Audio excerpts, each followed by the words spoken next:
जी हां, राघव चड्ढा को हटाने के पीछे की अब खुली इनसाइड स्टोरी। क्या है परिणीति या शाह एंगल? योगेंद्र यादव से लेकर राघव चड्ढा तक। स्वागत है आप सभी का। आप देख रहे हैं द राजनीति का विशेष सेगमेंट खबर और विश्लेषण। मैं हूं जब्बार खान।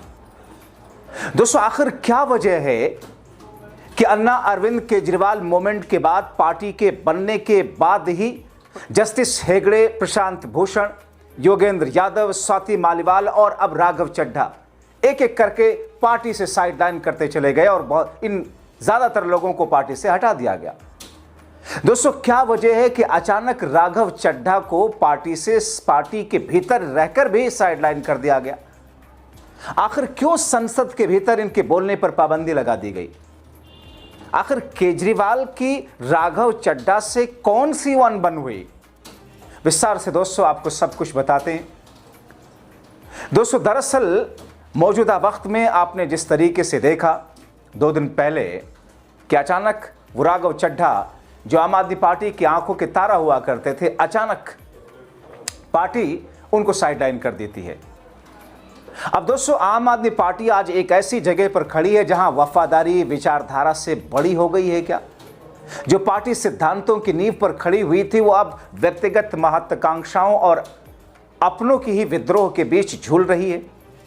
राघव चड्ढा का खामोश अलगाव महज एक दूरी नहीं, बल्कि उस पैटर्न का हिस्सा है जिसने योगेंद्र यादव से लेकर स्वाति मालीवाल, जस्टिस हेगड़े, प्रशांत भूषण सबको, और मुफ्ती शमून जो कि एक वक्त में अन्ना अरविंद के साथ में जुड़े हुए थे, सब कुछ इन सब को किनारे लगा दिया गया। कहने वाले तो बहुत सारी बातें कहते हैं कि साहब कुमार विश्वास सबसे तगड़ा नाम, जिस कुमार विश्वास को पार्टी से साइडलाइन किया गया और मजबूरन उनको अलग रास्ता अपनाना पड़ा, तभी कुमार विश्वास ने भविष्यवाणी कर दी थी राघव चड्ढा को लेकर के। हालांकि कहने वाले तो अरविंद केजरीवाल और राघव चड्ढा की रिश्तेदारी ना होने वाली बात भी बहुत सारे तरीके से कहते हैं। लेकिन दोस्तों, राजनीतिक धोखे अक्सर शोर मचाकर नहीं आते। सबसे ज्यादा चुभने वाले विश्वासघात वो नहीं होते जिसके आहट पहले से सुनाई दे जाए। जब कोई वैचारिक विरोधी दुश्मन बन जाए या कोई प्रतिद्वंदी चाल चले तो एक तसल्ली रहती है कि ये तो सियासत का पुराना नियम है। लेकिन सबसे गहरा दुख तब होता है जब कोई वफादार चुपचाप दूर होने लगता है। वो पीठ में छुरा नहीं घोंपता, वो बस साथ देना छोड़ देता है। वो धीरे धीरे अपनी राह को जुदा कर लेता है और एक दिन दूसरी तरफ खड़ा नजर आता है। तो क्या यही राघव चड्ढा की कहानी है और यही अरविंद केजरीवाल की नियति है और यही आम आदमी पार्टी का अब तक का सबसे मानवीय लेकिन कड़वा अध्याय भी? आम आदमी पार्टी में राघव चड्ढा का उदय किसी फिल्मी पटकथा जैसा था दोस्तों। कैसे हुआ आप जानते हैं। लेकिन दोस्तों, क्या यह महज इत्तेफाक है कि जिस वक्त अन्ना हजारे अरविंद केजरीवाल का मूवमेंट शुरू हुआ, क्योंकि मैं गवाह हूं दोस्तों, जब महाराष्ट्र के राणेगल सिद्धि से अन्ना हजारे दिल्ली इंदिरा गांधी एयरपोर्ट पर पहुंचे, इंदिरा गांधी एयरपोर्ट से लेकर के और आज तक आम आदमी पार्टी अरविंद केजरीवाल ने क्या कुछ किया, मैं हर उस बात का गवाह हूं। डे 1 से मैंने उनकी कवरेज की है और आखिर में जब पार्टी की घोषणा कर दी थी अरविंद केजरीवाल तो आपको पता है आखिरी अनशन भूख हड़ताल किसने की थी? जो अन्ना हजारे क्या करते थे, अन्ना हजारे को साइड करके खुद अरविंद केजरीवाल आखिरी भूख हड़ताल पर बैठे थे दिल्ली का जंतर मंतर का। और उस दिन जब भूख हड़ताल उनकी खत्म कराई गई तो उसी वक्त उन्होंने पार्टी की घोषणा की थी। आपको याद होगी वो टोपी जिस पर मैं अन्ना हूं लिखा हुआ करता था, उस टोपी पर। लेकिन आखिरी बार जब भूख हड़ताल हुई तो अरविंद केजरीवाल ने किया और उस वक्त उस टोपी पर मैं भी केजरीवाल ये लिखा हुआ था, अन्ना हजारे का नाम गायब था। दोस्तों, साल 2012 एक युवा चार्टर्ड अकाउंटेंट के तौर पर लोकपाल बिल का मसौदा तैयार करने से शुरू हुआ सफर उन्हें पार्टी के सबसे ताकतवर अंदरूनी घेरे तक ले गया। चड्ढा सिर्फ एक चेहरा नहीं थे, केजरीवाल का भरोसा थे। उनकी सगाई अभिनेत्री परिणीति चोपड़ा के साथ कपूरथला हाउस में हुई, वो जगह जो पंजाब के मुख्यमंत्री का आधिकारिक आवास है। अब आप सोच सकते हैं कि बतौर मुख्यमंत्री पंजाब के भगवंत मान मुख्यमंत्री का आधिकारिक आवास अरविंद केजरीवाल की मर्जी के बिना कुछ हो जाए, नहीं हो सकता है। अरविंद केजरीवाल की मर्जी से उनके आवास पर राघव चड्ढा और परिणीति चोपड़ा की सगाई हुई थी, मुख्यमंत्री आवास पर। खुद अरविंद केजरीवाल ने वहां मौजूद होकर के इस रिश्ते को अपनी स्वीकृति दी थी। ये किसी बॉस का अपने कर्मचारी के प्रति व्यवहार नहीं था, एक बड़े भाई का संदेश या फिर ये मेरा अपना है वाला था। लेकिन आज वही अपनापन एक रहस्यमय खामोशी में बदल चुका है। दरार तब ज्यादा देखी जब केजरीवाल जेल में थे और पार्टी को अपने सबसे प्रखर वक्ताओं की जरूरत थी। उस समय राघव चड्ढा आंख की बीमारी का हवाला देकर लंदन चले गए। पार्टी के गलियारे में चर्चा आम हुई कि अब सबसे कठिन समय आया, तो उन्होंने आंदोलन के बजाय खुद को चुना। वापसी के बाद भी उनकी चुप्पी नहीं टूटी। यहां तक कि शराब नीति मामले में केजरीवाल को मिली राहत पर भी उनकी ओर से वो उत्साह नहीं दिखा जिसकी उम्मीद की जा रही थी। कौन सी तकलीफ थी राघव चड्ढा की, या फिर राघव चड्ढा को केजरीवाल से कौन सी तकलीफ हुई थी? माना कि केजरीवाल की प्रवृत्ति उस किस्म की है जिसकी व्याख्या कुमार विश्वास कई बार कर चुके हैं कि साहब अपने सामने किसी को मजबूत तौर पर ठहरने नहीं देते हैं। और होता है, ये राजनीति में होता है, फील्ड में होता है। लेकिन दोस्तों, किसी किसी के साथ ज्यादा होता है। केजरीवाल उन्हीं में से एक है। अब दोस्तों, आम आदमी पार्टी के नेता सौरभ भारद्वाज ने इसे सॉफ्ट पीआर करार दिया था, तो दिल्ली के पूर्व मुख्यमंत्री आतिशी मरलीना ने बेहद तीखे लहजे में यहां तक कह दिया, हम केजरीवाल के सिपाही हैं, हम जेल जाने से डर कर भागने वाले नहीं। कटाक्ष था क्या ये राघव चड्ढा पर? ये मामला सीधा था और निशाने पर राघव चड्ढा थे। केजरीवाल की राजनीति की सबसे बुनियादी मांग समर्पण है। यहां आप अपनी निजी पहचान को नेता के नैरेटिव में इस तरीके से विलीन कर देते हैं कि आपके अस्तित्व का एकमात्र पर्याय केजरीवाल बन जाता है। अब दोस्तों, जैसे प्रधानमंत्री नरेंद्र मोदी चौकीदार चौकीदार का नारा दिया, मैं तो देश का चौकीदार हूं, और राफेल के मुद्दे पर जब इस बात को लेकर के ये हुआ कि साहब जो मनमोहन सिंह की सरकार में जो राफेल सस्ते में खरीदे जाने थे उसे मोदी सरकार में कई गुना ज्यादा महंगा क्यों खरीदा गया, और उसमें बड़े भ्रष्टाचार की बात सामने आई, विपक्ष ने उठाया।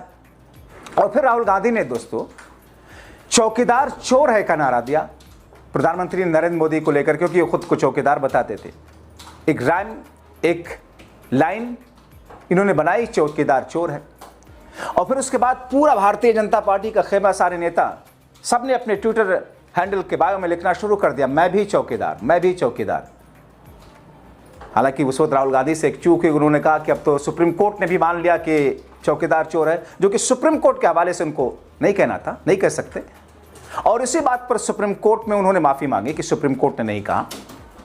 लेकिन भारतीय जनता पार्टी और उनके पूरे गोदी मीडिया ने किस तौर पर फैलाया भ्रम कि देखो राफेल के मामले पर सुप्रीम कोर्ट में राहुल गांधी को लताड़ लगी और सुप्रीम कोर्ट में माफी मांगी राहुल गांधी ने, राफेल के मामले में नहीं मांगी थी। वो तो मोदी को चौकीदार को चोर कहने को सुप्रीम कोर्ट के हवाले से कह दिया था, इसलिए माफी मांगनी पड़ी। इन सब बारीकियों को जानना चाहिए दोस्तों। जैसे वैसे ही है कि इधर से आलू उधर से सोना। आप देखिए संबित पात्रा सरीखे कई सारे प्रवक्ताओं को पूरी मीडिया ने प्रचलित कर दिया कि राहुल गांधी कह रहे हैं कितने बड़े पप्पू हैं कि इधर से आलू डालिए उधर से सोना निकलेगा। वो बात दरअसल प्रधानमंत्री नरेंद्र मोदी ने कही थी, लेकिन उसे चिपकाया गया राहुल गांधी के ऊपर। तो ऐसी हजारों चीजें हैं। अब दोस्तों, केजरीवाल ने ही राघव चड्ढा को मंच दिया, पहचान दी, लेकिन उन्होंने उसी पहचान का इस्तेमाल कर खुद को उस कद तक पहुंचाया जहां वो अब केजरीवाल की छत्रछाया में समा नहीं पा रहे। ये कोई पहली बार नहीं हुआ। अब आप देखिए, जिनका जिक्र मैंने शुरू में किया या अपने शीर्षक में किया कि योगेंद्र यादव, प्रशांत भूषण, नवजोत सिंह सिद्धू, स्वाति मालीवाल, साउथ के जस्टिस हेगड़े जो अन्ना अरविंद के मूवमेंट से जुड़े थे, और वो मौलाना साहब मुफ्ती कारी शमून, शुरू में वो भी जुड़े हुए थे, उनके ऊपर आरोप लगा कि बातें लीक करते हैं, फिर हटाए गए। ये लंबी सूची है। केजरीवाल की कार्यशैली स्पष्ट है, कोई वफादार विपक्ष नहीं हो सकता, या तो आप पूरी तरीके से समर्पित हैं या फिर आप गद्दार हैं। दो ही लाइन उनकी है इस पूरी कहानी को समझने के लिए। अब दोस्तों, मैं केजरीवाल की इस लाइन को उनकी राजनीति के लिए अच्छा या बुरा नहीं कह रहा हूं, मैं कोई इसलिए उसका विश्लेषण नहीं कर रहा हूं। शायद यही उनकी मजबूती भी सबसे ज्यादा है। शायद इसी वजह से आम आदमी पार्टी बन सकी लोगों को अपने साथ लाने के लिए, क्योंकि एक चेहरे के इमोशन से सारी जनता को जोड़ा गया। और ठीक वैसा ही प्रधानमंत्री नरेंद्र मोदी के सिपह सालारों ने भी मोदी के साथ भी वैसा कराया। सब कुछ मोदी के इर्द गिर्द करवा दिया है। यहां तक कि अमित शाह जो मोदी के सबसे सहयोगी हैं, सबसे नज़दीकी हैं, दोस्त शरीके हैं, वो भी पब्लिक डोमेन में कभी आपने देखा कि प्रधानमंत्री मोदी आते हैं और अमित शाह उनको एक सहयोगी की तरह ट्रीट के? कभी नहीं। आप उनको हमेशा देखेंगे हाथ जोड़े हुए खड़े रहते हैं, प्रधानमंत्री की गाड़ी का दरवाज़ा खोलते हैं, प्रधानमंत्री उतरते हैं तो हाथ जोड़ करके उनका स्वागत करते हैं। ऐसा लगता है कि जैसे एक पार्टी का बहुत छोटा नेता हो और एक बहुत बड़े नेता का स्वागत कर रहा है। दरअसल ये राजनीतिक स्ट्रैटेजी हैं, ये रणनीतियाँ हैं कि जनता में, खासतौर पर पार्टी के भीतर दूसरे लोगों में एक मैसेज जाए कि शाह साहब मोदी साहब के सामने किसी बच्चे की तरह खड़े रहते हैं। इससे एक विश्वसनीयता की डोर आपस में जुड़ती तो है ही है, लेकिन एक वेट अपने नेता के प्रति एक सम्मान और ज़्यादा बढ़ता है, और उस सम्मान में कहीं ना कहीं एक डर का भाव भी पैदा करने की कोशिश होती है कि साहब यहाँ सर झुका करके समर्पण ही करना है, और उसी में भलाई है, उसी में फ़ायदा है पार्टी का भी और इंडिविजुअल स्तर पर भी। अब दोस्तों, इस पूरी कहानी को चड्ढा के समझने के लिए मार्च 2015 के उस अध्याय को याद करना होगा जब आपने दिल्ली में जीत के ठीक 1 महीने बाद अपने संस्थापकों को बाहर कर दिया था, जिसका जिक्र मैंने किया, योगेंद्र यादव, प्रशांत भूषण। राष्ट्रीय परिषद की बैठक से जिस तरीके से उनको निकाला गया, उसे उन्होंने लोकतंत्र की हत्या कहा था। मेधा पाटकर जैसे सामाजिक कार्यकर्ता ने उसी दिन पार्टी का साथ छोड़ दिया था। मेधा पाटकर, केजरीवाल ने तब कहा था साथियों ने धोखा दिया, और इसी एक वाक्य ने भविष्य की राजनीति तय कर दी थी। यानी केजरीवाल के जो साथ नहीं वो गद्दार। आंतरिक विरोध को यहां आलोचना नहीं, दुश्मन की साजिश माना जाता रहा। कुमार विश्वास का कहना भी रहा कि इस पैटर्न का गवाह है वो शख्स जो भी भीड़ जुटाता था, जो अपनी शायरी से क्रांति को कविता बना देता था, उसे राज्यसभा का टिकट ना देकर हाशिए पर धकेल दिया। दोस्तों, 2 लोग थे, मैं पर्सनल एक्सपीरियंस से कह रहा हूं। एक वक्त था 12 का वक्त, जिस वक्त ये पूरा मूवमेंट शुरू हुआ। अरविंद केजरीवाल ऐसे किसी बहुत ही एक आम इंसान की तरह आपके आसपास पत्रकार बंधुओं के साथ, हम लोगों के साथ खड़े होकर चाय की टपरी पर चाय पी लिया करते थे। कई बार उनका इंटरव्यू करना होता था, जिस वक्त अन्ना का मूवमेंट चल रहा था, तो हम रोकते थे, सर जरा रुकिए 2 मिनट, हमारे कैमरा पर्सन आ रहे हैं कैमरा लेकर के इंटरव्यू करना। वो रुके रहते थे। आज आप मिलकर दिखा दीजिए। तो दरअसल उस वक्त एक जब सरकार में आए तो ये लगा था कि कुमार विश्वास को और मीडिया से गए हुए एक बड़े चेहरे आशुतोष को राज्यसभा का टिकट दिया जाएगा। इन 2 बातों का गवाह तो मैं भी कई जगहों पर रहा हूं, मगर क्या हुआ, दोनों को टिकट नहीं मिला, साइडलाइन कर दिया गया और दोनों उस वक्त पार्टी छोड़ दी। अब यहां काबिलियत को आमंत्रित किया जाता है, लेकिन वफादारी की शर्त रखी जाती है।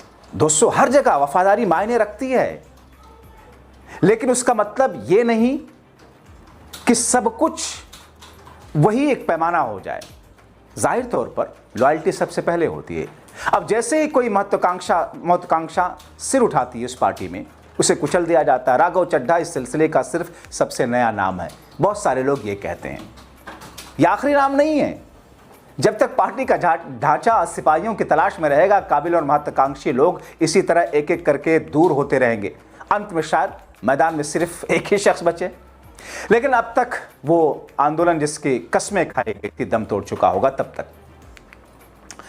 दोस्तों, राजनीति में पहले व्यक्ति ऐसे मुझे लगे केजरीवाल, जिन्होंने अपने बच्चों की कसम खाई थी। और वे किस लिए? कांग्रेस के साथ नहीं जाएंगे। लेकिन क्या हुआ था, पहली बार जब दिल्ली में सबसे बड़ी पार्टी बनकर के उभरी थी विधानसभा चुनाव में, तो कांग्रेस के साथ ही मिलकर सरकार बनाई थी। अब मैं केजरीवाल को न सही कह रहा हूं, ना राघव चड्ढा को गलत, न राघव चड्ढा को सही, ना केजरीवाल को गलत। बिटवीन द लाइन आप अपनी राय कायम कीजिए, अपनी राय लिखें।